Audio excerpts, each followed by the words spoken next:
Good morning. This is Pastor Ben coming to you with our daily devotional. Thank you so much for joining us today. What does it mean to love one another? Key commandment, the key commandment from Jesus, love one another. What does that mean? How does that play out in our lives?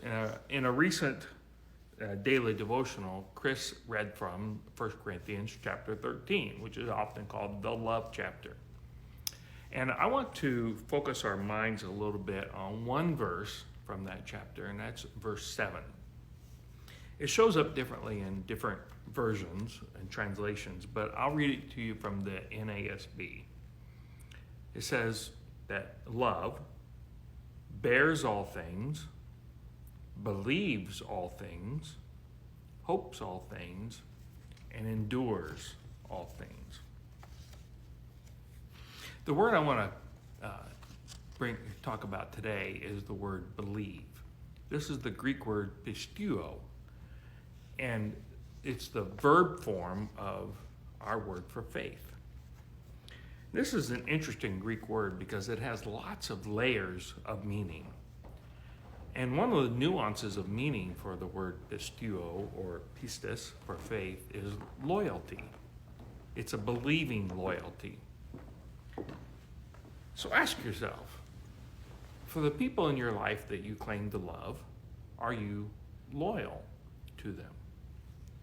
Do you look out for them? Do you assume good intentions on their part? You know, when we have a loyalty to a coach or a teacher or a parent, when someone talks bad about them, we defend them.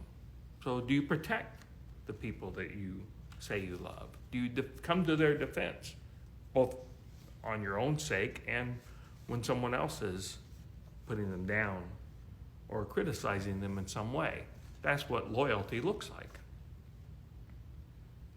This is where it starts to get kind of personal for me in this current situation we have, because I have a healthy skepticism of governing officials and things going on in the media.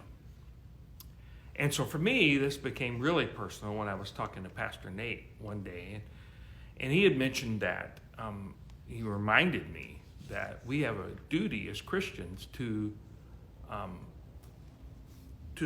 submit to governing authorities and to be praying for them. And I really had to ask myself, were my actions and was my speech that? Was I showing submission to them? And if one of the hallmarks of love is this idea of loyalty, of this idea of belief, then was I showing loyalty? Was I believing them? Was I assuming good intent on their part? And I had to admit to myself that I really wasn't. So ask yourself that, right? In this situation, how do we balance that? Especially in our society, we live in a represented democracy. So it's expected, in fact desired, that our voices are heard in the public square on issues of the day. So it becomes a question of how do you do that? Because let's face it, I'm supposed to love everyone, and that includes the president, that includes the governor, that includes other politicians, and sometimes that's difficult to do. So in your speech and in your conduct, are you showing a loyalty to them? And if you do disagree, are you disagreeing in a way that isn't running them down or assuming that whatever they're doing is somehow or another to your detriment on purpose? Or are they doing the best they can with the knowledge they have about the situation at hand? I would imagine if we could bring Apostle Paul forward 2,000 years and ask him, how should we be acting?